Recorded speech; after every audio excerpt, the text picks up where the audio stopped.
The summer movie season has officially begun with Marvel Studios' Thunderbolts. The newest release in the MCU slate has been making waves with fans and critics online. Directed by Jake Schreier, written by Pearson and Joanna, Calo, with a story by Pearson. This film is Marvel going back to basics as they ditch overly bloated stories and childish humour for adult storytelling and character exploration. This film is actually worth paying money to go see, unlike some of the films that have been released recently that have come close to breaking my psyche. The Thunderbolts stars Florence Pugh, Sebastian Stan, Wyatt Russell, Olga Kurylenko, Pullman, David Harbour, John-Kamen, and Julia Louis-Dreyfus, among other talented individuals. In this film, a group of anti-heroes and villains join forces against Louis-Dreyfus's Valentina Allegra de Fontaine, who is trying to bury proof of her work with the O.X.E group, and plan to tap loose ends, aka The Thunderbolts, as they had all completed Shadow Ops missions for her.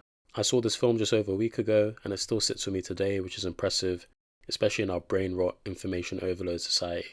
There are some things about this film that I want to explore in the short time I have with you, so without further ado, spoilers ahead, you've been warned, let's get into it. Now, I must admit that I initially wasn't that excited for this film, but after watching the D23 Brazil trailer last year, I thought it looked like a fun ride with a heartfelt story, and I was right. This film delivers on strong action, great costumes and solid writing, but for me, the best thing about Thunderbolts are the performances. Notable standouts are Florence Pugh and Pullman as Yelena and Bob. Their characters bond over childhood trauma and struggling with emptiness or voids they feel inside themselves. For Yelena, the emptiness over losing her sister has turned her to alcohol and a life of endless secret missions for a power-hungry De Fontaine. And for Bob, that emptiness due to the abuse he suffered as a child has manifested in an alter ego who has the ability to turn people into shadows, painting New York City black.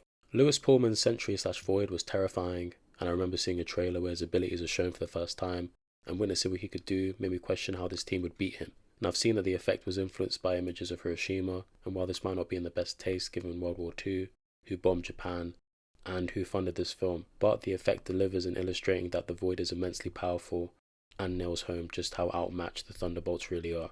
Yelena being the lead of the story was a smart decision, as Pugh has always played her with a sincereness that makes me look past the not always perfect Russian accent. The journey her character goes through, from lost traveller to a co-leader of the New Avengers, was a satisfying one, and deserved given how much she brought to the team. She drives the story forward, from diving off the second tallest building in the world, to helping Bob defeat himself. Pugh has solidified Yelena not just as a badass character, but as a caring and nurturing human being, as she reassures Bob that he is not alone, embracing him in the pivotal moments of the third act. In terms of our other New Avengers, Sebastian Stan's Bucky Barnes excels as his new version of the Winter Soldier/White Wolf. He is a natural leader who resembles the best attributes of Steve Rogers, galvanizing the others to fight against De Fontaine, finishing the film as the other co-leader of the New Avengers alongside Yelena. David Harbour's Red Guardian provided comedic levity with a real earnestness that makes you adore his character. He, like many of our heroes, is not satisfied with his life, as he longs to be someone on the cover of a Wheaties box, someone known and adored by many. Even with his problematic past, he's arguably the sweetest member of the team, and him being the de facto team mascot shows that our heroes may have done bad things, but they can change and become people they are proud to look at in the mirror. This is evident in Wyatt Russell's John Walker. In this film, they took the best parts of his downfall in the Falcon and the Winter Soldier, and developed him into someone who you can tell is broken inside. He starts the film alone and is disliked by the other members of the team due to his recklessness and selfish antics, but by the end of the film we see he has a real heart of gold, and this endears him to us and them. John-Kamen's Ghost is the one character I think more could have been done with, which is a shame given that you could say the same thing about her role in 2018's Ant-Man and the Wasp. However, I thought her inspiring the team at the end to go after Yelena was a touching moment that brought them closer together as a unit. And what can I say about Olga Kurylenko's Taskmaster? I hope she got paid for this movie at least. Taskmaster's death was heavily rumoured before the film came out, given how few scenes she appeared to be in, and was unexpected when it happened, but to market the film with Taskmaster so heavily, for them to only be in it for a few minutes, is a bit cheeky. RIP to Taskmaster. At least Yelena acknowledged how tough of a life the character had, so there was some vindication for them. Finally, Julia Louis-Dreyfus as De Fontaine was a highlight of the film for me, as she was effortlessly menacing, scheming and jarring, in a good way for an antagonist. Her ability to spin narratives, which is used throughout the film, was masterfully evil, with perhaps her best application of spin being the pivot from showcasing Bob's Sentry as Earth's new defender to putting the New Avengers in front of the press at the end of the film.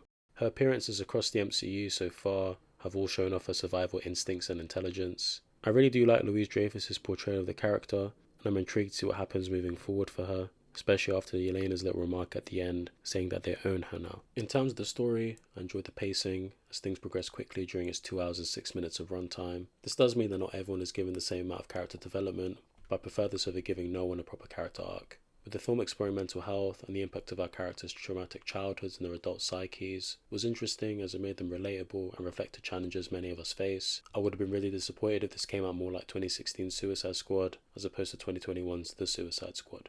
Bob Iger and Kevin Feige have both admitted that Marvel was being overly ambitious in recent years and basically saturating its own franchise, which shows good self-awareness, and with them wanting to focus on less projects but tell better stories is really great to hear. Iger has stated that Thunderbolts marks a return to focus in Marvel films that was lost in this time, and I think for now it's worked. And if this continues alongside Disney Plus shows like Daredevil Born Again and X-Men 97, we're in for a real treat over the next few years at least.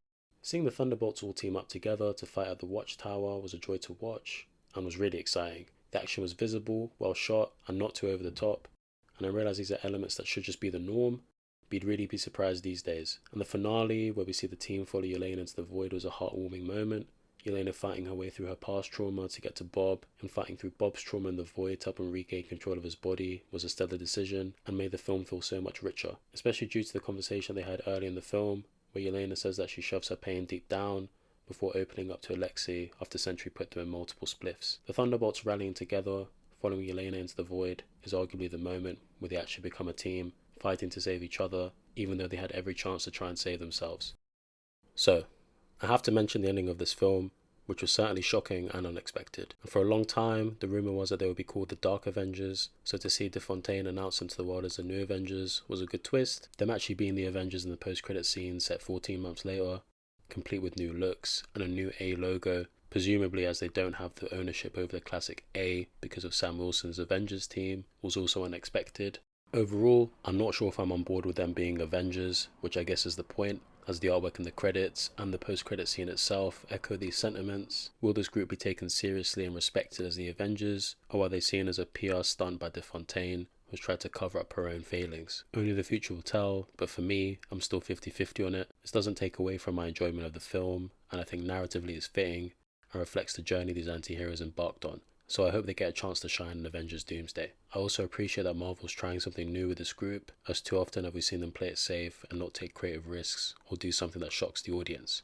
The score by Son Lux, and in particular the main Thunderbolts theme, had elements of nostalgia, incorporating Alan Silvestri's classic Avengers theme into a reimagined one fitting of the new Earth's Mightiest Heroes. This decision was smart, as it taps into the collective memories of audiences who missed the old days, allowing us to subconsciously embrace this new team due to elements that we're already familiar with.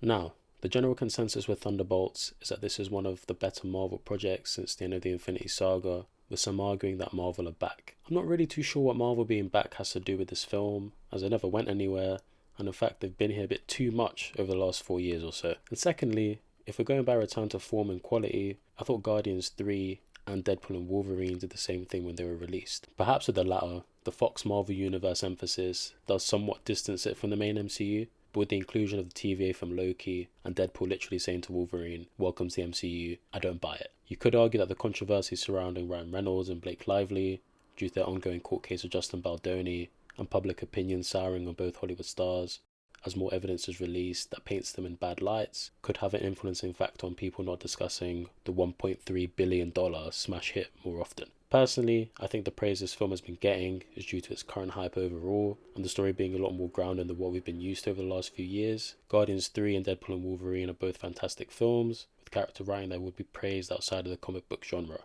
Guardians 3 is possibly my favourite from that trilogy, and propelled Rocket Raccoon to GOAT status for me, but 2 years since its release, it does feel like it's been forgotten, and not many people talk about it. I do worry this will happen to Thunderbolts over time, but for now, given how the film's setting up the near future of the MCU, it likely won't happen immediately. Overall, this film is definitely worth watching, and I genuinely hope Iger and Feige stay true to their words and produce tighter, more focused stories that focus on being good movies first, and not adverts for the next installment. I'm looking forward to Fantastic Four, and remain cautiously optimistic for Avengers Doomsday and Spider-Man Brand New Day. But I like being proved wrong, so here's to me hoping that they're both bangers. Let me know your thoughts on Thunderbolts in the comments below, and what movie you're looking forward to this summer. Until the next one, see you in a bit.